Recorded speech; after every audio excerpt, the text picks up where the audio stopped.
കഥയെ ആരംഭിക്കുന്നത് ഡോ ലേയിങ്ങിനെ പരിചയപ്പെടുത്തിക്കൊണ്ടാണ്. ഒരു ജോലിക്കും പോവാതെ വീടിനുള്ളിൽ എപ്പോഴും തിന്നും കുടിച്ചും സമൂഹത്തിൽ നിന്നൊഴിഞ്ഞുമാറി ഒറ്റപ്പെട്ടും ജീവിക്കുന്ന ഒരു സ്ത്രീയായിരുന്നു ഡോ ലേയിങ്. പ്രായം 30കളിലായിട്ടും അച്ഛന്റെയും അമ്മയുടെയും സംരക്ഷണത്തിലായിരുന്നു അവൾ ജീവിച്ചു പോന്നത്. അവളുടെ അച്ഛനും അമ്മയും സഹോദരിയും ചേർന്നിട്ട് ഒരു സൂപ്പർ മാർക്കറ്റ് നടത്തുകയാണ്. സൂപ്പർ മാർക്കറ്റിന്റെ മുകൾ നിലയിലെ വീട്ടിലാണ് അവർ താമസിക്കുന്നതും. ഡോ ലേയിങ്ങിനെ സംബന്ധിച്ചിടത്തോളം അന്നും ഒരു സാധാരണ ദിവസമായിരുന്നു. പതിവ് പോലെ ഭക്ഷണമൊക്കെ കഴിച്ച് വൈകിയാണ് അവൾ എഴുന്നേറ്റത് പോലും. പക്ഷേ ഇതൊക്കെ CCTVയിൽ നിരീക്ഷിച്ചുകൊണ്ട് അവിടെ ഒരു അതിഥിയുണ്ടായിരുന്നു. ഡോ ലേയിങ്ങിന്റെ തന്നെ കസിനായിട്ടുള്ള ഡോഡോ ആയിരുന്നു അത്. ഡോഡോ ഒരു ചാനലിൽ ഇന്റേണായി ജോലി നോക്കുകയാണ്. നിലവിൽ ജോബ് സെർച്ച് റിയാലിറ്റി ഷോ എന്ന പേരിലുള്ള ഒരു റിയാലിറ്റി ഷോയുടെ ഭാഗമാണ് അവൾ. ജോലി കിട്ടാത്ത ജോലിക്ക് ശ്രമിക്കുന്ന അത്തരത്തിലുള്ള കണ്ടസ്റ്റന്റുകളെ കണ്ടെത്തി കൊടുക്കലാണ് അവളുടെ നിലവിലത്തെ തൊഴിൽ. 10 കൊല്ലമായി വീട്ടിൽ തന്നെ അടച്ചിരിക്കുന്ന, ആരുമായും അധികം കമ്പനിയൊന്നുമില്ലാത്ത തടിച്ച പ്രകൃതത്തിലേക്ക് മാറിയിരിക്കുന്ന ലേയിങ്ങിന്റെ കഥ അവൾക്ക് ഇൻട്രസ്റ്റിംഗ് ആയി തോന്നി. അതുകൊണ്ട് തന്നെ തന്റെ ബോസിനെ കാണിക്കുവാൻ ലേയിങ്ങിന്റെ ഒരു ഇന്റർവ്യൂ എടുക്കുവാൻ അവൾ തീരുമാനിക്കുന്നു. പ്രത്യേകിച്ചും ലേയിങ്ങിന്റെ അമ്മയും സഹോദരിയും നിർബന്ധിച്ചതുകൊണ്ടായിരുന്നു അവൾ അങ്ങോട്ടേക്ക് എത്തിയത് പോലും. വീട്ടിൽ അങ്ങനെ അടച്ചുകൂടി കഴിയുന്ന ലേയിങ് പുറത്തൊരു ജോലിക്ക് പോകണം എന്നൊക്കെ അവളുടെ അമ്മ ആഗ്രഹിച്ചിരുന്നു. ലേയിങ്ങിന്റെ സമ്മതമില്ലാതെ തന്നെ വൈകാതെ ഇന്റർവ്യൂവിനുള്ള അറേഞ്ച്മെന്റ്സ് നടക്കുന്നു. നിർബന്ധിതാവസ്ഥയിൽ ലേയിങ്ങിനും ഇന്റർവ്യൂവിന് ഇരിക്കേണ്ട വന്നു. ഇന്റർവ്യൂവിന് മുമ്പിലാകട്ടെ തന്റെ പ്രയാസമൊക്കെ പറഞ്ഞ് ലേയിങ്ങിന്റെ അമ്മ കരയാൻ തുടങ്ങി. അതൊക്കെ അപമാനം പോലെ തോന്നിയ ലേയിങ് താൻ ഇതിനൊന്നും ഇല്ലെന്ന് പറഞ്ഞ് പോവാൻ പോവുകയാണ്. അമ്മ അവളെ തടയാൻ ശ്രമിച്ചു. ഈ സമയമാണ് ലേയിങ്ങിന്റെ സഹോദരി ലേഡൻ മുമ്പോട്ട് വന്ന് പറയുന്നത്, അമ്മയും അച്ഛനും ചിലപ്പോ പറയില്ലായിരിക്കും, പക്ഷെ ഞാൻ പറയും. നിനക്കിപ്പോ 32 വയസ്സായില്ലേ? ഇപ്പോഴും അച്ഛന്റെയും അമ്മയുടെയും സംരക്ഷണത്തിലാ ജീവിച്ചുകൊണ്ടിരിക്കുന്നേ. നിനക്കിതിൽ നാണക്കേട് തോന്നുന്നില്ലേടി? നിനക്ക് ഭ്രാന്താണോ എന്നായിരുന്നു ലേയിങ്ങിന്റെ മറുചോദ്യം. ശേഷം അവൾ അവിടെ നിന്ന് ഇറങ്ങിപ്പോവുകയും ചെയ്തു. ലേയിങ്ങിന് ആകെ ദേഷ്യം വരുന്നുണ്ടായിരുന്നു. പുറത്തേക്കിറങ്ങിയവൾ പ്രധാനപ്പെട്ട ഒരു കാര്യം സംസാരിക്കാനുണ്ട് എന്ന് പറഞ്ഞ് അവളുടെ ബോയ്ഫ്രണ്ടായ ഷാനിനെ ഫോൺ ചെയ്തു. താൻ ഉറങ്ങുകയാണ് എന്നായിരുന്നു ഷാനിന്റെ മറുപടി. ലൊക്കേഷൻ അയക്കാമെന്നും അങ്ങോട്ട് വരണമെന്നും പറഞ്ഞ് അവൾ ഫോൺ കട്ട് ചെയ്തു. പിന്നാലെ അവൾ വിളിച്ചത് തന്റെ ഉറ്റ സുഹൃത്തായ ലില്ലിയായിരുന്നു. താൻ വീട്ടിലാണെന്നായിരുന്നു ലില്ലിയുടെ മറുപടി. ഞാൻ ലൊക്കേഷൻ അയക്കാം, അങ്ങോട്ടേക്ക് വേഗം വാ എന്ന് ലേയിങ് ലില്ലിയോട് പറഞ്ഞു. പക്ഷെ അപ്പോഴാണ് ഒരു കാര്യം വ്യക്തമാകുന്നത്. യാഥാർത്ഥ്യത്തിൽ ഷാനും ലില്ലിയും ലേയിങ്ങിനോട് കളവ് പറയുകയായിരുന്നു. അവരിരുവരും ഒന്നിച്ചായിരുന്നു ഉണ്ടായിരുന്നത്. ലേയിങ് അറിയാതെ അവരിരുവരും തമ്മിൽ രഹസ്യ ബന്ധമുണ്ടായിരുന്നു. നിലവിൽ ലില്ലി ഷാനിനാൽ ഗർഭിണിയാണ്. വൈകാതെ വിവാഹം കഴിക്കാനും അവർ പ്ലാൻ ചെയ്തിരുന്നു. പക്ഷേ ഇതെങ്ങനെ ലേയിങ്ങിനോട് പറയും എന്നതായിരുന്നു ലില്ലിയുടെ ടെൻഷൻ മുഴുവൻ. കുഴപ്പമൊന്നുമില്ലെന്നും താൻ പറഞ്ഞോളാമെന്നും ഷാൻ ലില്ലിയോട് പറഞ്ഞു. അങ്ങനെ കുറച്ചു സമയം കഴിഞ്ഞ് ലേയിങ് വിളിച്ചിടത്തേക്ക് ഷാനും ലില്ലിയും വന്നെത്തുകയാണ്. റെസ്റ്റോറന്റിലിരുന്ന് മദ്യപിച്ചവർ സംസാരിക്കാൻ തുടങ്ങി. ലേയിങ് ആണെങ്കിൽ കുറെ മദ്യപിക്കുന്നുണ്ടായിരുന്നു. ഇടയ്ക്ക് അവൾ ഒന്ന് റെസ്റ്റ് റൂമിൽ പോകുന്നു എന്ന് പറഞ്ഞ് എഴുന്നേറ്റപ്പോ ലിലിയും ബോയ്ഫ്രണ്ട് ഷാനും സംസാരിച്ചു. അവൾ എന്റെ ബെസ്റ്റ് ഫ്രണ്ടാ പണ്ട് തൊട്ട്. ഇപ്പോ നമ്മൾ വിവാഹം കഴിച്ച നിങ്ങൾക്കിടയിലൊക്കെ കടന്നു കയറിയത് ഞാനാണ്, നിങ്ങൾ തമ്മിൽ അകറ്റിയത് ഞാനാണ് എന്നിവരും സംസാരിക്കില്ലേ? അതെനിക്ക് അപമാനമാ. എങ്ങനെയെങ്കിലും ഇതൊന്ന് ശരിയാക്കണം എന്ന് ലില്ലി ഷാനിനോട് പറഞ്ഞു. അവൾ വരുമ്പോ ഞാൻ സംസാരിച്ചോളാം എന്ന് ഷാൻ ലില്ലിയോട് പറയുകയാണ്. പിന്നാലെ അങ്ങോട്ടേക്ക് ഒരു കേസ് മദ്യവും എടുത്ത് ലേയിങ് കടന്നു വന്നു. അവിടെ ഇരിക്കുന്ന സമയത്ത് ഷാൻ ലേയിങ്ങിനോട് നമുക്ക് ബ്രേക്കപ്പ് ആവാം എന്ന് പറഞ്ഞു. ലേയിങ്ങിന് പെട്ടെന്ന് മനസ്സിലാവുന്നുണ്ടായിരുന്നില്ല.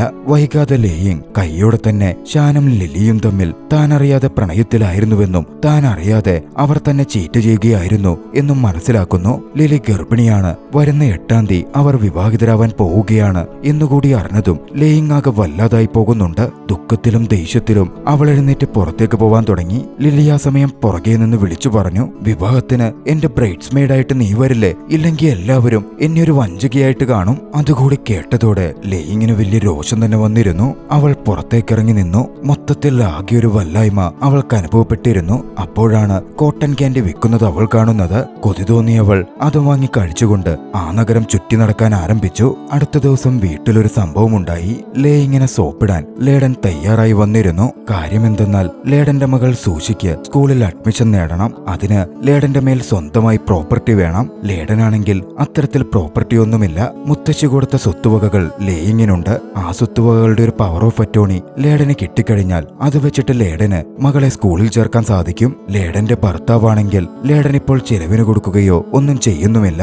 ലേയിങ്ങിന് ഫുഡൊക്കെ ഉണ്ടാക്കി കൊടുത്ത് സോപ്പിടാനായിരുന്നു ലേഡന്റെ പദ്ധതി. അതിനെപ്പറ്റി അമ്മയെക്കൊണ്ട് ലേയിങ്ങിനോട് സംസാരിപ്പിക്കാനും ലേഡൻ ശ്രമിക്കുകയും ചെയ്തു. സുഷിയുടെ കാര്യമൊക്കെ പറഞ്ഞ അമ്മ സ്വത്തെഴുതി കൊടുക്കുന്നതിന്റെ കാര്യവും പാവം ലേഡൻ. അവളുടെ കെട്ടിയോൻ അവളെ അന്വേഷിക്കുന്നില്ല.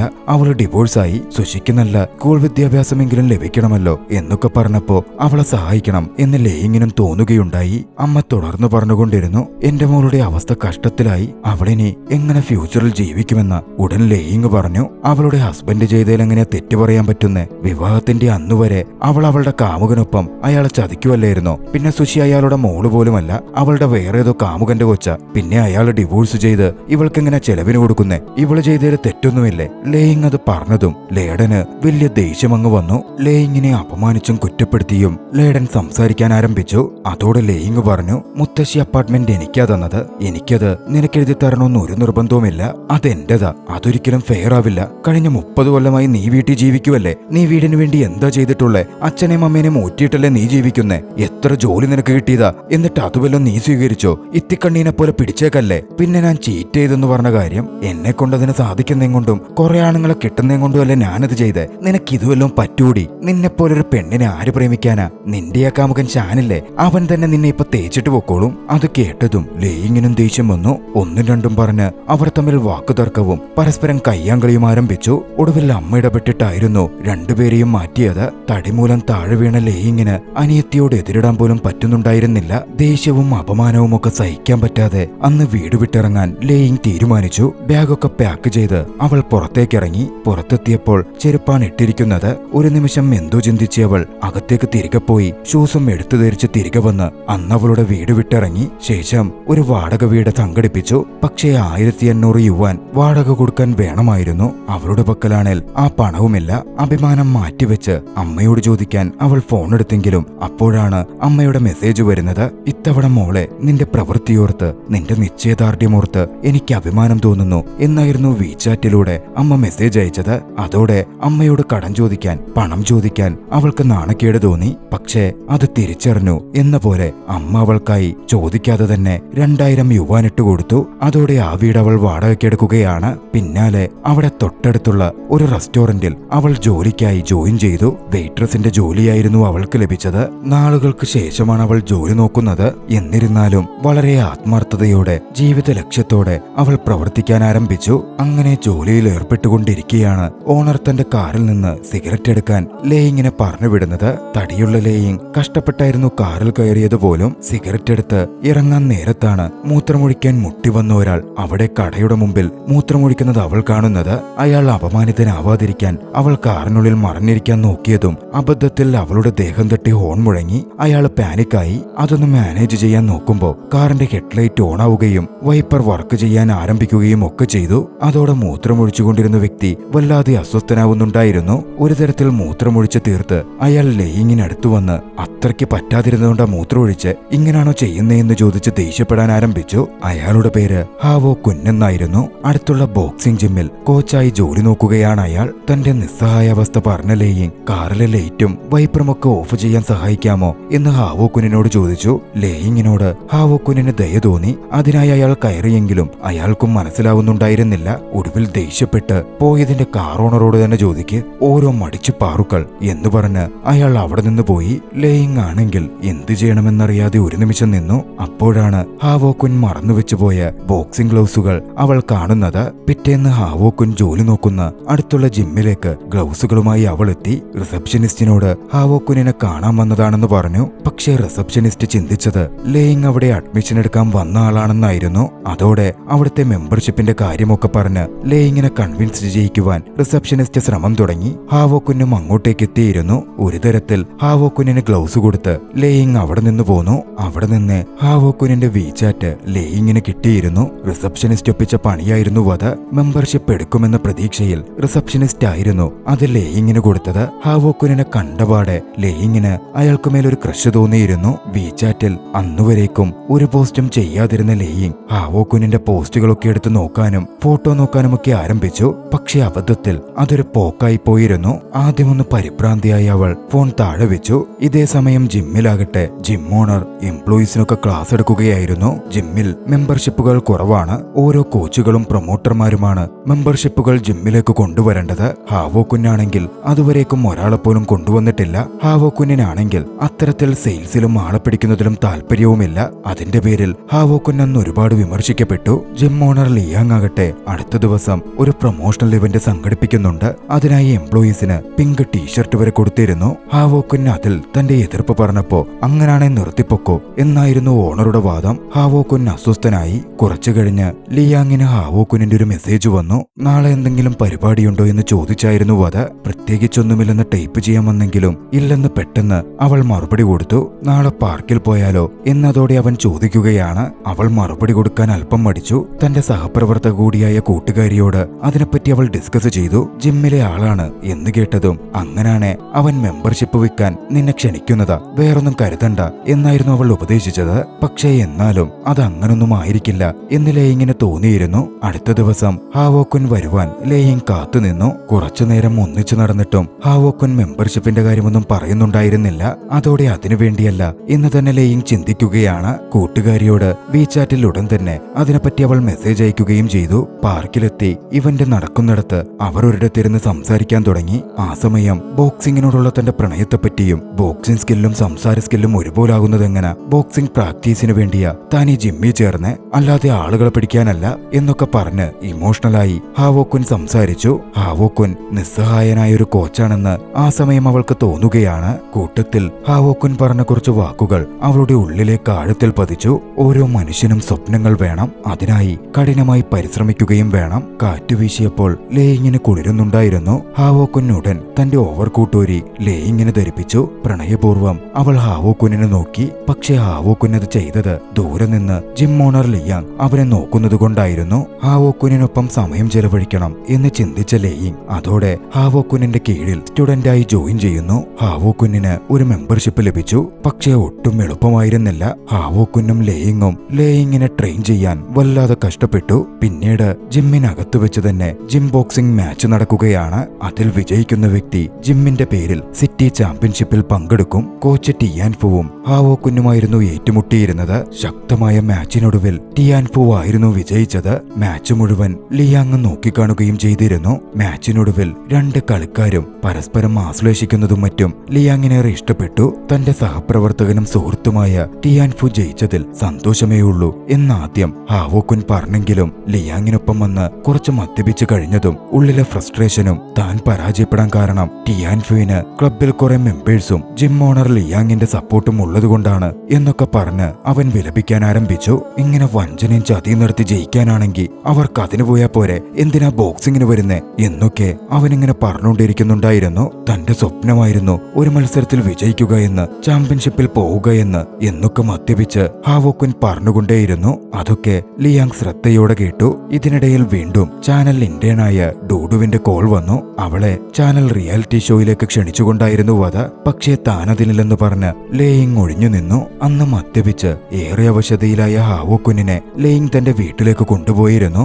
അന്ന് അവിടെ വെച്ച് ഹാവോക്കുൻ ലേയിങ്ങിനെ ചേർത്തു പിടിച്ചു. രാത്രിയിൽ അവർ ഒന്നായി മാറി. പിറ്റേന്ന് പുലർച്ചെ ലേയിങ്ങിന് ചെറിയ സന്തോഷമൊക്കെ തോന്നുന്നുണ്ടായിരുന്നു. ഹാവോക്കുനാണെങ്കിൽ താനിനി ജിമ്മിലേക്കില്ലെന്നും താനതൊക്കെ അവസാനിപ്പിക്കാൻ പോവുകയാണ് എന്നും ഇമോഷണലായി സംസാരിച്ചു. കൂട്ടത്തിൽ ലേയിങ്ങിനൊപ്പം അങ്ങോട്ടേക്ക് താമസം മാറ്റുകയാണെന്നും ലേയിങ്ങിന് ഹാവോക്കുൻ തന്റെ കൂടെ താമസിക്കാൻ വരുന്നു എന്നതിൽ സന്തോഷം തോന്നിയിരുന്നു. ഹാവോക്കുൻ തന്നെ പ്രണയിക്കുന്നു എന്ന് ലേയിങ് വിശ്വസിച്ചു. ഹാവോക്കുനിനു വേണ്ടി എന്തെങ്കിലും ചെയ്യാൻ തീരുമാനിച്ച ലേയിങ് വിജയിച്ച കോച്ച് ടിയാൻഫുവിനെ ചെന്ന് കണ്ടു. ടിയാൻഫുവിനോട് പിന്മാറി ഹാവോക്കുനിന് അവസരം കൊടുത്താൽ ടിയാൻഫുവിന് അവൾ പണം ഓഫർ ചെയ്തു. കോച്ച് ടിയാൻഫുവിനാണെങ്കിൽ അതിൽ എതിർപ്പൊന്നും ഉണ്ടായിരുന്നില്ല. ഫൈറ്റ് ചെയ്യാൻ വേണ്ട വിന്നിംഗ് പണം കിട്ടുകയും ചെയ്യും. അങ്ങനെ ടിയാൻഫു അതിന് സമ്മതിച്ചു. അന്ന് ജോലിയിലായിരിക്കെ ലേയിങ്ങിന് ഹാവോക്കുനിന്റെ കോൾ വന്നു. തന്നെ ബോക്സിംഗ് മാച്ചിനെ തിരഞ്ഞെടുത്തു എന്ന് പറഞ്ഞുകൊണ്ടായിരുന്നു അത്. താൻ നിർത്താൻ പോവാന്നറിഞ്ഞപ്പോ ബോസ് സമ്മതിച്ചതാ എന്ന മട്ടിലായിരുന്നു ഹാവോക്കുൻ പറഞ്ഞതും. എന്തായാലും ഹാവോക്കുൻ സന്തോഷവാനാണെന്നത് ലേയിങ്ങിനെ ഒരുപാട് സന്തോഷിപ്പിച്ചു. വരാനിരിക്കുന്ന ബോക്സിംഗ് മാച്ചിന് വേണ്ടി ഹാവോക്കുനിന് ഫിറ്റ് ആവണമായിരുന്നു. അതിന് വെയിറ്റ് കുറയ്ക്കുകയും നല്ല ഭക്ഷണം കഴിക്കുകയും ഒക്കെ വേണം. ലേയിങ് ആ ഉത്തരവാദിത്തം ഏറ്റെടുത്തു. ഹാവോക്കുനിനായി നല്ല ഭക്ഷണങ്ങൾ ഉണ്ടാക്കി കൊടുത്തു. ഓരോ ഘട്ടത്തിലും തന്റെ പ്രണയത്തിനു വേണ്ടി പ്രവർത്തിക്കുന്നു എന്നേ ലേയിങ്ങിന് തോന്നിയിരുന്നുള്ളൂ. പ്രണയത്തിനിടയിൽ ചില സമയത്തെങ്കിലും ചെറിയ വേദനകൾ ഉണ്ടായെങ്കിലും അതൊക്കെ ലേയിങ് പൂർണ്ണമായും അവഗണിച്ചു.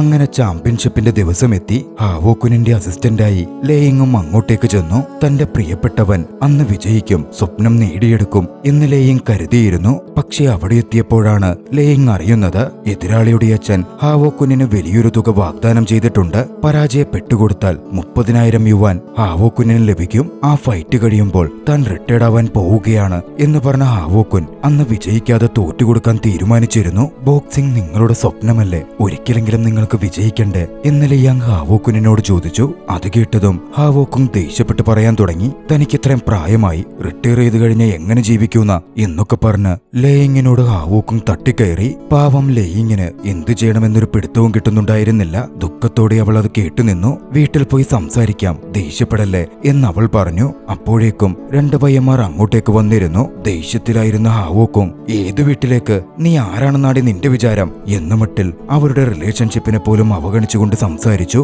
ലേയിങ്ങിന്റെ കണ്ണുകൾ നിറഞ്ഞു. ദുഃഖത്തോടെ അവൾ പുറത്തിറങ്ങി വന്നു നിന്നു. വൈകാതെ ചാമ്പ്യൻഷിപ്പ് മത്സരം നടക്കുകയാണ്. വേദിയിലേക്ക് ഹാവോക്കുൻ കയറി വന്നു. ആദ്യത്തെ 2 റൗണ്ടിൽ അവനിടിച്ച് പഞ്ചറാക്കുമെന്നും 3-ാം റൗണ്ടിൽ താൻ തോറ്റുതരും എന്നും വലിയ കാര്യത്തിൽ ഹാവോക്കുൻ എതിരാളിയോട് പറഞ്ഞു. പക്ഷേ ആദ്യ റൗണ്ടിൽ തന്നെ ആദ്യ നീക്കത്തിലെ എതിരാളി ഹാവോക്കുന്നിനെ നോക്കൌട്ട് ചെയ്ത് വീഴ്ത്തിയിരുന്നു. ഹാവോക്കുന്നിന് അത് വലിയ അപമാനമായിരുന്നു. ജീവിതത്തിൽ വലിയ തിരിച്ചടി നേരിട്ട ലേയിങ് ആകട്ടെ അന്ന് ദുഃഖത്തോടെയായിരുന്നു ജോലി സ്ഥലത്തേക്ക് തിരികെ വന്നത്. അവിടെത്തിയപ്പോൾ റെസ്റ്റോറന്റ് ഓണർ തന്റെ കൂടെ ഇരുന്ന് മദ്യപിക്കാൻ ലേയിങ്ങിനെ ക്ഷണിച്ചു. ശേഷം അവളോട് അപമര്യാദയായി പെരുമാറാൻ ശ്രമിക്കുകയാണ്. നിയന്ത്രണം വിട്ടിരുന്ന ലേയിങ് ഓണറെ അടിച്ചു വീഴ്ത്തി. അതോടെ ലേയിങ് അതിന്റെ പേരിൽ പോലീസ് സ്റ്റേഷനിലുമായി. ലേയിങ്ങിനെ ജാമ്യത്തിലിറക്കാൻ വന്നത് ഡോഡുവായിരുന്നു. പുറത്തേക്ക് വന്നപ്പോൾ ഡോഡുവിനെ ബുദ്ധിമുട്ടിച്ചതിന് ലേയിങ് അവളോട് ക്ഷമ ചോദിച്ചു. അവിടെ നിന്ന് സംസാരിക്കുമ്പോഴാണ് ഡോഡു ഇപ്പോഴും ചാനലിൽ പെർമനന്റ് ആയിട്ടില്ലെന്നും പണ്ട് റിയാലിറ്റി ഷോയിൽ പോവാൻ ലേയിങ് വിസമ്മതിച്ചല്ലോ, അതുകൊണ്ട് അവളുടെ ജോലി സ്ഥിരമായില്ല എന്നും അവൾ പറയുന്നത്. അവളുടെ വണ്ടിയുടെ ചാർജും തീർന്നിരുന്നു. ഡോഡുവിന്റെ അവസ്ഥയൊക്കെ കണ്ടപ്പോ ലേയിങ്ങിന് അവളോട് സഹതാപം തോന്നി. അവളുടെ റിയാലിറ്റി ഷോയിൽ താൻ വരാം എന്ന ആ സമയം ലേയിങ് പറയുകയാണ്. ഡോഡുവിനും വല്ലാത്ത സന്തോഷം അനുഭവപ്പെട്ടു. ശരിക്കും നീ വരുമോ? അല്ലേലും എനിക്കറിയാം നീ ഫാമിലിക്ക് വേണ്ടി എന്തും ചെയ്യുന്നവളാ എന്നൊക്കെ ഡോഡു സന്തോഷത്തോടെ പറഞ്ഞു. അങ്ങനെ ഡോഡുവിന്റെ റിയാലിറ്റി ഷോയിലേക്ക്, ജോബ് സീക്കർ റിയാലിറ്റി ഷോയിലേക്ക് ലേയിങ് വന്നെത്തുകയാണ്. വിധിക്കുവാൻ ജഡ്ജുകളും കാണികളുമൊക്കെ അതിലുണ്ടായിരുന്നു. ഭയന്നു നിന്ന ലേയിങ്ങിനോട് കുഴപ്പമൊന്നുമില്ലെന്നും ഒക്കെ സ്ക്രിപ്റ്റഡ് ആണെന്നും താൻ പ്രോംപ്റ്റിൽ പറഞ്ഞു തരുന്ന പോലെ സംശയമുണ്ടെങ്കിൽ പറഞ്ഞാൽ മതി എന്നൊക്കെ ഡോഡു പറഞ്ഞു കൊടുത്തു. ലേയിങ് വേദിയിലേക്കെത്തി. ജഡ്ജസ് ഓരോന്ന് ചോദിച്ചപ്പോ സത്യം പറയാനാണ് ലേയിങ് ആദ്യം ശ്രമിച്ചതെങ്കിലും പിന്നീട് ഡോഡു പറഞ്ഞുകൊടുത്ത പോലൊക്കെ ലേയിങ് പറഞ്ഞുകൊണ്ടിരുന്നു. ഉത്തരങ്ങൾ ലേയിങ്ങിന് തിരിച്ചടിയായി മാറുകയായിരുന്നു. ഒരു ഘട്ടത്തിൽ മുമ്പ് അവർ റെക്കോർഡ് ചെയ്ത വീഡിയോ അവിടെ പ്ലേ ചെയ്തു. പക്ഷെ വീഡിയോ എഡിറ്റ് ചെയ്ത് ലേയിങ് അമ്മയെ അപമാനിക്കുന്ന പോലുള്ള രീതിയിലായിരുന്നു കാണികൾക്ക് മുമ്പിൽ വീഡിയോ പ്രത്യക്ഷപ്പെട്ടത്. അതോടെ കാണികളും ജഡ്ജസുമടക്കം ലേയിങ്ങിനെ കുറ്റപ്പെടുത്താനും മറ്റും ആരംഭിച്ചു. ലേയിങ് ആകെ അപമാനിതയായി. അതിനെ എതിർക്കുവാൻ ലേയിങ് ശ്രമിച്ചെങ്കിലും അതിന് സാധിച്ചില്ല. ഒടുവിൽ ബോധരഹിതയായെന്ന പോലെ അവൾ താഴെ വീണു. ഒരു ക്യാമറമാൻ അപ്പോഴേക്കും അവളുടെ അടുത്ത് ചെന്ന് അതൊക്കെ ഷൂട്ട് ചെയ്തെടുക്കുന്നുണ്ടായിരുന്നു. അന്നേറെ ദുഃഖത്തിലായിരുന്നു. തോറ്റു തകർന്നവളെപ്പോലെ ലേയിങ് വീട്ടിലേക്ക് എത്തുന്നത്. ആ രാത്രി അങ്ങനെ കടന്നുപോയി. പിറ്റേന്ന് പുലർച്ചെ തന്റെ അവസ്ഥയോർത്ത് അവൾ പൊട്ടിക്കരയുന്നുണ്ടായിരുന്നു. അപ്പോഴാണ് വീടിനുള്ളിൽ പറന്നു നടന്ന ബോക്സിംഗ് ക്ലബിന്റെ നോട്ടീസ് അവൾ കാണുന്നത്. അതിലൊരു വാചകമുണ്ടായിരുന്നു, ഒരിക്കലെങ്കിലും നിങ്ങൾ വിജയിച്ചിട്ടുണ്ടോ എന്ന ചോദ്യമായിരുന്നു അത്. ആ ചോദ്യം അവളുടെ ഉള്ളിലെ ആഴത്തിൽ പതിക്കുന്നതായിരുന്നു. നിശ്ചയദാർഢ്യത്തിൽ അവളൊന്ന് ചിലതുറപ്പിച്ചു. നേരെ അവൾ ബോക്സിംഗ് ക്ലബിലേക്ക് വന്നു. ജിം ഓണറെ കണ്ട് തനിക്ക് ജോയിൻ ചെയ്യണമെന്നും ബോക്സിംഗ് മാച്ചിൽ പങ്കെടുക്കണമെന്നും പറഞ്ഞു. എന്താ വെയിറ്റ് കുറയ്ക്കാനാണോ എന്നായിരുന്നു ഓണറുടെ മറുചോദ്യം. അല്ലെന്നും മാച്ചിൽ പങ്കെടുക്കണം എന്നും ലേയിങ് പറഞ്ഞപ്പോൾ അങ്ങനൊന്നും പറ്റുന്നതല്ല, ആദ്യം ക്വാളിഫൈഡ് ആകണം എന്നായി ജിം ഓണർ ലിയാങ്ങിന്റെ മറുപടി. കൂട്ടത്തിൽ റിയൽ ബോക്സിംഗ് കോമ്പറ്റീഷൻ അപകടമാണെന്നും മറ്റു കാര്യങ്ങളുമൊക്കെ അയാൾ വിശദീകരിക്കുന്നുണ്ടായിരുന്നു. എനിക്കറിയാമെന്നും എനിക്ക് ഫൈറ്റ് ചെയ്യണം എന്നും അവൾ തറപ്പിച്ചു പറഞ്ഞു. അതോടെ മെമ്പർഷിപ്പ് എടുത്ത് കോച്ച് ഹേക്കുനിന്റെ കീഴിൽ പരിശീലിച്ചോളൂ എന്നായിരുന്നു അവിടുന്ന് മറുപടി കിട്ടിയത്. അത് കേട്ട കോച്ച് ഓണറുടെ അടുത്ത് വന്ന് ചോദിച്ചു, അവർക്കത്രയും പ്രായമുണ്ട്, അവരെ കൊണ്ടൊന്നും സാധിക്കുമെന്ന് തോന്നുന്നില്ല, നിങ്ങൾ എന്തിനാ പിന്നെ അവരോട് മെമ്പർഷിപ്പ് എടുക്കാൻ പറഞ്ഞേ? ഇതൊരു സ്കാം പോലെ തോന്നുന്നില്ലേ? അങ്ങനാണെ അവൾക്ക് കുറച്ച് ഡിസ്കൗണ്ട് കൊടുത്തേക്കാൻ പറ എന്നായിരുന്നു ഓണറുടെ മറുപടി. എന്തായാലും ലേയിങ്ങിന്റെ തീരുമാനം ഉറച്ചതായിരുന്നു. അന്നു മുതൽ അവൾ കഠിന പരിശീലനം ആരംഭിക്കുകയാണ്. ഋതുക്കൾ താണ്ടി കടന്നുപോയിക്കൊണ്ടിരുന്നു. കൃത്യമായ കഠിനമായ പരിശീലനത്തിലൂടെ ലേയിങ് മെലിഞ്ഞു വന്നു. 1 വർഷം കൊണ്ട് അവൾ ഫിറ്റായി മാറി. ലേയിങ്ങിന്റെ ആ മാറ്റം ആരെയും അതിശയിപ്പിക്കുന്നതായിരുന്നു. അങ്ങനെയിരിക്കെ ഒരു ദിവസം അവളുടെ അച്ഛൻ അവളെ കാണുവാൻ വന്നു. ലേയിങ്ങിന്റെ മാറ്റത്തിൽ അച്ഛൻ വരെ അതിശയിച്ചിരുന്നു. നിലവിൽ കടയിൽ തിരക്ക് കൂടുതലാണെന്നും അവളുടെ സഹോദരി ലേഡനെ കൊണ്ട് മാത്രം തനിച്ച് കട മാനേജ് ചെയ്യാൻ പറ്റുന്നില്ലെന്നും അവളും കൂടി വീട്ടിലേക്ക് തിരികെ വന്നുകൂടെ എന്ന മട്ടിൽ അച്ഛൻ അവളോട് ചോദിച്ചു. കൂട്ടത്തിൽ ബോക്സിംഗിലൂടെയുള്ള അവളുടെ മാറ്റത്തെ അച്ഛൻ അഭിനന്ദിക്കുകയും ചെയ്തു. അച്ഛന്റെ ക്ഷണം ലേയിങ് സ്വീകരിക്കുകയാണ്. കടയിലേക്ക് അവൾ തിരികെ എത്തി. കടയിലേക്ക് അവൾ വന്നെങ്കിലും ലേഡൻ അത് വലിയ താല്പര്യമുണ്ടായിരുന്നില്ല. അച്ഛൻ ലേഡനോട് സംസാരിക്കുമ്പോൾ പറഞ്ഞു, നിന്റെ ചേച്ചി ബോക്സിംഗ് പ്രാക്ടീസ് ചെയ്യുന്നുണ്ട്, ഒരിക്കലെങ്കിലും വിജയിക്കണം എന്നാ അവള് പറയുന്നേ. വിജയിക്കണമെന്നോ? ആ, തടി കുറഞ്ഞല്ലോ, ഇനിയിപ്പോ ആരെങ്കിലും കല്യാണം കഴിക്കാം, എങ്കിൽ ഞാൻ സമ്മതിക്കാം, ജീവിതത്തിൽ ഒരിക്കലെങ്കിലും അവൾ വിജയിച്ചൂന്ന് എന്നായിരുന്നു ലേഡന്റെ മറുപടി. അങ്ങനെയിരിക്കെ വരാനിരിക്കുന്ന കോമ്പറ്റീഷനിൽ ഒരു സ്പോട്ട് ഓപ്പൺ വന്നു. ജിം ഓണർ ലേയിങ്ങിനെ അതിലേക്ക് ആഡ് ചെയ്തിരുന്നു. കോച്ചിനോട് കൂടുതലായി അവളെ പരിശീലിപ്പിക്കാനും ആവശ്യപ്പെട്ടു. അടുത്തൊരു ദിവസം കടയിൽ ലേയിങ് ജോലി നോക്കിക്കൊണ്ടിരിക്കെ അങ്ങോട്ടേക്ക് വന്ന ഹാവോ കുഞ്ഞിനെ ലേയിങ് കാണുകയാണ്. അവളെ കണ്ടതും പണ്ടവളെ ഒഴിവാക്കിപ്പോയതിന്റെ കുറ്റബോധത്തിൽ ഹാവോ കുഞ്ഞ് ഓടാൻ തുടങ്ങി. ലേയിങ് ഓടി ഹാവോ കുഞ്ഞിനൊപ്പം എത്തി. ഹാവോ കുഞ്ഞിനൊപ്പം ഇരുന്ന് സംസാരിച്ചു. ഹാവോ കുഞ്ഞെന്ന് എന്തിനാ നീ ബോക്സ് ചെയ്യുന്നേ എന്ന തരത്തിൽ അവളോട് ചോദിച്ചു. ഒരിക്കലെങ്കിലും എനിക്ക് വിജയിക്കണം എന്നായിരുന്നു അവളുടെ മറുപടി. ആ മറുപടി ഹാവോ കുഞ്ഞിനെ ഒന്ന് ഞെട്ടിക്കുന്നുണ്ട്. ശേഷം അയാൾ തന്റെ കൺസ്ട്രക്ഷൻ ജോലിയിലേക്ക് മടങ്ങി. ലേയിങ് വീണ്ടും വീണ്ടും തുടർച്ചയായി പരിശീലിച്ചുകൊണ്ടേയിരുന്നു. കഠിന പരിശീലനത്തിലൂടെ അവൾ ക്വാളിഫൈഡായി മാറിയിരുന്നു. അത്രമേൽ ഫിറ്റായ ശരീരം അവൾ നേടിയെടുത്തു. അങ്ങനെ ചാമ്പ്യൻഷിപ്പിന്റെ ദിവസമെത്തി. സബ്സ്റ്റിറ്റ്യൂട്ട് പൊസിഷനിൽ ഒരു പ്രോ ഫൈറ്റർക്കെതിരെ ആദ്യമായി ഫൈറ്റ് ചെയ്യുവാൻ ലേയിങ് റിംഗിലേക്കായി ഇറങ്ങി. ലേയിങ്ങിനന്ന് പോരടിക്കേണ്ടത് കഴിഞ്ഞ 10 തവണയും പരാജയമറിയാതെ വിജയിച്ചിട്ടുള്ള എതിരാളികളെ നോക്കൌട്ട് ചെയ്തിട്ടുള്ള ലിയു എന്ന പ്രോ ഫൈറ്റർക്കെതിരെയായിരുന്നു. ബുദ്ധിമുട്ടുണ്ടെങ്കിൽ അപ്പോ തന്നെ പറഞ്ഞാൽ മതി, നമുക്കപ്പോ മാച്ച് അവസാനിപ്പിക്കാം എന്ന് ജിം ഓണർ ലേയിങ്ങിനോട് പറഞ്ഞു.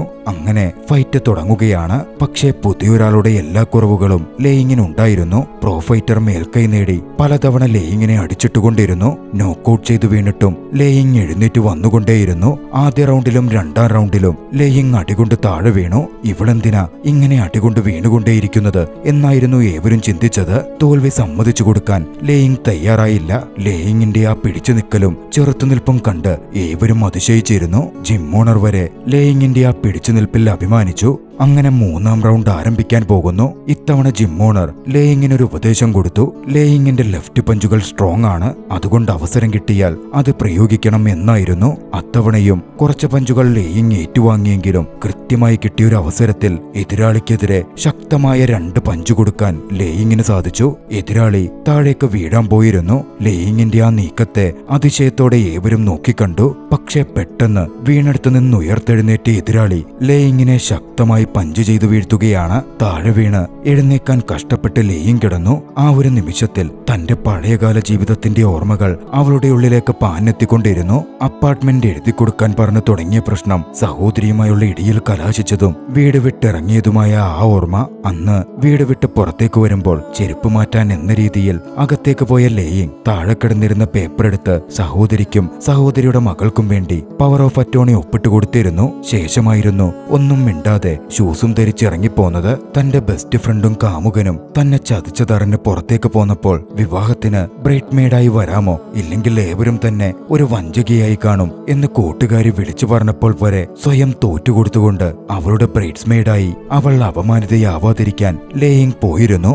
ഏറ്റവും ഒടുവിൽ ഡോഡുവിനെ സഹായിക്കാൻ അവൾ ശ്രമിച്ചിരുന്നു. അന്ന് വീഡിയോ എഡിറ്റ് ചെയ്ത് അപമാനിതയായി നിന്നപ്പോൾ അതിനെതിരെ ഡോഡുവിനോട് അവൾ ചോദിച്ചു. വേദിയിൽ വെച്ച് തന്നെ പറയുവാൻ അവൾ തുനിഞ്ഞെങ്കിലും ഫൈനൽ എഡിറ്റിൽ ഇതൊന്നും വരില്ല എന്ന് ഡോഡു അവളോട് പറയുകയായിരുന്നു. ഡോഡുവായിരുന്നു ബോധം കെട്ടുവീഴുന്ന പോലെ അഭിനയിക്കാമോ എന്നന്ന് ലേയിങ്ങിനോട് ചോദിച്ചതും ഡോഡുവിന് വേണ്ടി അന്നവൾ അതുപോലെ പ്രവർത്തിച്ചു. പക്ഷേ അതിനുശേഷം ഡോഡു അവിടെയുള്ളവരോട് സംസാരിക്കുന്നത് അവൾ കേട്ടു. ഇവളെന്റെ ബന്ധുവൊന്നുമല്ല, ഇവളെപ്പോലുള്ള ഒരുത്തിയൊക്കെ ആരെ ബന്ധുവായി കൺസിഡർ ചെയ്യുന്നേ, ഇവളെ ഈ ഷോയിലേക്ക് കൊണ്ടുവരാനല്ലെങ്കിൽ ഇവളെ പോയി ഞാൻ കാണുക പോലുമില്ല. അന്ന് ഡോഡുവും തന്നെ ചതിക്കുകയായിരുന്നു എന്നറിഞ്ഞ ലേയിങ് ആ കിടന്ന കിടപ്പിൽ കരഞ്ഞുപോയിരുന്നു. എന്തുകൊണ്ടും താനേറെ തോൽവിയാണ് എന്ന് തോന്നിയ ലേയിങ് അന്ന് രാത്രി വീട്ടിലെത്തി ആത്മഹത്യ ചെയ്യാൻ പോലും ശ്രമിച്ചു. പക്ഷേ എന്നിട്ടും തട്ടിത്തടഞ്ഞ താഴെ വീണി അവൾ മരണപ്പെട്ടില്ല. തന്റെ ജീവിതമോർത്ത് അവൾ അന്നങ്ങനെ പൊട്ടിക്കരഞ്ഞപ്പോഴാണ് ഒരിക്കലെങ്കിലും വിജയിച്ചിട്ടുണ്ടോ എന്ന വാചകം അവളെ തേടി എത്തുന്നത്. അത്രയും ആലോചിച്ചതും തന്റെ ലക്ഷ്യമറിഞ്ഞ അവൾ വീണ് കിടന്നിടത്തു നിന്നും റഫറി കൗണ്ട് ചെയ്ത് തീരുന്നതിനു മുമ്പേ എഴുന്നേറ്റ് നിൽക്കുകയാണ്. പക്ഷേ നിർഭാഗ്യവശാൽ അപ്പോഴേക്കും 3ാം റൗണ്ടിന്റെ ഫൈനൽ ബെൽ മുഴങ്ങിയിരുന്നു. മത്സരം അവസാനം അവസാനിച്ചു. എതിരാളി വിജയിയായി പ്രഖ്യാപിക്കപ്പെട്ടു. എതിരാളിയെ കെട്ടിപ്പിടിച്ച് അവസാനത്തെ ആശ്ലേഷണം അവൾ നടത്തി. അവിടെയൊന്നും മത്സരം കാണാൻ ഹാവോ കുഞ്ഞടക്കമുള്ളവർ ഉണ്ടായിരുന്നു. ലേയിങ്ങിന്റെ ആ മത്സരം ഏവരെയും പ്രചോദിപ്പിക്കുന്നതും അതിശയിപ്പിക്കുന്നതുമായിരുന്നു. അവളുടെ സഹോദരി ലേഡൻ വരെ അഭിമാനത്തോടെയും അതിശയത്തോടെയും തന്റെ സഹോദരിയെ നോക്കി. കാണികൾ ഒന്നടങ്കം അവൾക്കായി കൈയടിച്ചു. മത്സരശേഷം ബാക്ക് റൂമിൽ ഇരിക്കുമ്പോൾ ജിം ഓണർ അവളുടെ അടുത്ത് വന്നു. കഴിഞ്ഞ കുറച്ച് നാളുകൾക്കിടയിൽ ഇത്രയും മികച്ചൊരു മാച്ച് താൻ കണ്ടിട്ടില്ല എന്ന് പറഞ്ഞ ലേയിങ്ങിനെ അദ്ദേഹം അഭിനന്ദിച്ചു. കുറച്ചു കഴിഞ്ഞ് ലേയിങ് പോയി ഫ്രഷായി വന്നു. തന്റെ ഒരു ഫോട്ടോ എടുത്തു. ശേഷം ആദ്യമായി തന്റെ വീചാറ്റ് മൊമെന്റ്സിൽ അവൾ ഒരു പോസ്റ്റ് ഇട്ടു. അവിടെ നിന്നും അവൾ പുറത്തേക്കിറങ്ങി വരുമ്പോൾ ഹാവോ കുൻ അവളെയും പ്രതീക്ഷിച്ച് നിൽക്കുന്നുണ്ടായിരുന്നു. നീ നന്നായി ചെയ്തു. നിന്റെ എതിരാളി ഒരു പ്രൊഫഷണൽ ആയിരുന്നു. എന്നാലും നീ വിജയിക്കേണ്ടതായിരുന്നു എന്ന് അവളോടായി പറഞ്ഞു. ഞാൻ വിജയിച്ചു കഴിഞ്ഞു എന്നായിരുന്നു അവളുടെ മറുപടി. ഹാവോ കുനിന് പെട്ടെന്നത് മനസ്സിലായില്ല. എന്താ? അയാൾ ചോദിച്ചു. അത് കാര്യമാക്കണ്ടെന്നായിരുന്നു അവളുടെ മറുപടി. നമുക്ക് പുറത്തു പോകാം, നമുക്ക് ബുൾഫ്രോക്സ് കഴിക്കാം എന്ന് പറഞ്ഞ അയാൾ ഡിന്നറിന് അവളെ ക്ഷണിച്ചു. എനിക്ക് ബുൾഫ്രോക്സ് ഇഷ്ടമല്ല എന്നവൾ അത്തവണ തുറന്നു പറഞ്ഞു. എങ്കിൽ നമുക്ക് മറ്റെന്തെങ്കിലും കഴിക്കാം എന്നായി അയാൾ. നിനക്കിനി വയ്യായികയുണ്ടെങ്കിൽ മറ്റൊരു ദിവസം പോയാലോ എന്ന് അയാൾ ചോദിച്ചു. വീണ്ടും പഴയ റിലേഷൻഷിപ്പ് തുടങ്ങുവാൻ അയാൾ ആഗ്രഹിക്കുന്നുണ്ടായിരുന്നു. പക്ഷേ ലേയിങ് മാറിയിരുന്നു. ആരുടെയും കളിപ്പാവിയായി നിൽക്കാൻ അവൾക്കിനി താല്പര്യമില്ല. നമുക്ക് നോക്കാം, ആലോചിച്ചിട്ട് പറയാം എന്ന് പറഞ്ഞവൾ അവിടെ നിന്ന് പോന്നു. മുമ്പോട്ട് നടന്നവൾ ബോക്സിംഗ് മൂവുകൾ നടത്തി തന്റെ ലക്ഷ്യം മുമ്പിൽ കണ്ട് പ്രതീക്ഷയോടെ പുതിയൊരു മനുഷ്യനായി ജീവിതത്തിൽ നേടിയെടുത്ത കാര്യങ്ങളും ആ ഫൈറ്റ് തന്നെയും തന്റെ ജീവിതത്തിൽ ഒരു വിജയമായി കണ്ടുകൊണ്ട് മുമ്പോട്ടേക്ക് ഓടിക്കൊണ്ടേയിരുന്നു. ആ ദൃശ്യത്തിൽ യോലോ എന്ന അതിഗംഭീര ചലച്ചിത്രം അവസാനിക്കുകയാണ്. ചിത്രത്തിൽ നായികയായി അഭിനയിച്ച ജിയ ലെങ് തന്നെയായിരുന്നു സിനിമ സംവിധാനം ചെയ്തതും. 2024 ചൈനയിലെ ഏറ്റവും വലിയ വിജയമായി മാറിയ ഈ ചലച്ചിത്രത്തിനായി അവർ 50 കിലോ ഭാരം കുറച്ചിരുന്നു. നിങ്ങൾക്ക് ഈ കഥ ഇഷ്ടമായെങ്കിൽ വീഡിയോ ലൈക്ക് ചെയ്യുക. അഭിപ്രായങ്ങളും നിർദ്ദേശങ്ങളും കമന്റുകളിൽ രേഖപ്പെടുത്തുക. കഴിയുമെങ്കിൽ ചാനൽ സബ്സ്ക്രൈബ് ചെയ്തും കൂട്ടുകാർക്ക് ഷെയർ ചെയ്തു കൊടുത്തും ഞങ്ങളെ സപ്പോർട്ട് ചെയ്യുക. അടുത്ത എപ്പിസോഡിൽ മറ്റൊരു മികച്ച ചലച്ചിത്രവുമായി കണ്ടുമുട്ടാം. അതുവരെ ബൈ.